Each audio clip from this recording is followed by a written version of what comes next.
पूरे भारत द्वादश ज्योतिर्लिंग में ओंकारेश्वर ही ऐसा ज्योतिर्लिंग है जिसके दर्शन के पश्चात कोई महानदी का दर्शन होता है, जिसके तट को छूकर कोई महानदी बह रही है। आप काशी जाएंगे गंगा जी दूर है, आप उज्जैन जाएंगे क्षिप्रा जी दूर है, आप सोमनाथ जाएंगे समुद्र है, लेकिन ओंकारेश्वर ही ऐसा ज्योतिर्लिंग है जिसके दर्शन के पश्चात कोई महानदी का दर्शन होता है। वो महानदी है रुद्रदेहाय विद्महे मैं कलकन्याज धीमहि तन्नो नर्मदा प्रचोदयात्। भगवान शंकर की देह से पसीने के बूंद से निकली है माँ नर्मदा। भारतवर्ष में जितनी नदियां हैं सब उत्तर दक्षिण, दक्षिण उत्तर की ओर बहती है, लेकिन माँ नर्मदा उदय से अस्सी की ओर बहती है, पूर्व से पश्चिम की ओर बहती है। भारतवर्ष में जितनी नदियां हैं उसमें नर्मदा ही नदी ऐसी है जिनके जितने कंकर हैं सब शंकर है। नर्मदा पुराण में ये भी कहा गया है कि नर्मदा जल के स्पर्श होने से जो शिवलिंग निकलता है उसको डायरेक्ट ले जाके पूजा कीजिए, उनको प्रतिष्ठा की आवश्यकता नहीं है।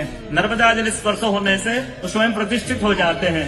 अयोध्या में राम लला जी की जब स्थापना की गई थी तो नर्मदा का 2.5 फीट का नर्मदा का शिवलिंग राम जी के साथ अयोध्या में स्थापित किया गया था और कहा गया है कि रेवा तटे तपम कुर्यात् मोक्षदायिनी गंगा। कलयुग में आपको तप करना है, नर्मदा किनारे जाइए, और मोक्ष करना है तो गंगा किनारे जाइए।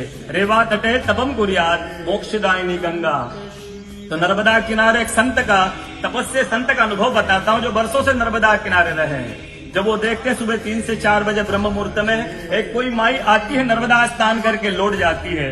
संतों को जिज्ञासा हुई कि मैं वर्षों से इस माँ को देख रहा हूँ, नर्मदा स्नान करके लौट जाती है। संत ने कहा कि कल मैं माँ से पूछूंगा, स्नान करके लौटेगी। वो माई सुबह 3 से 4 बजे ब्रह्म मुहूर्त में स्नान करके लौट रही थी। संत ने देखा माँ स्नान करके लौट रही है। संत दौड़ते गए, माँ को साष्टांग दंडवत प्रणाम करके पूछा है माँ मैं वर्षों से आपको देख रहा हूँ, अब नर्मदा स्नान करके लौट जाती है, माँ अपना परिचय दीजिए। तो माँ अपना परिचय देती है, मैं गंगा हूँ, कलयुग में शुद्धिकरण के लिए नर्मदा स्नान करने के लिए आती हूँ।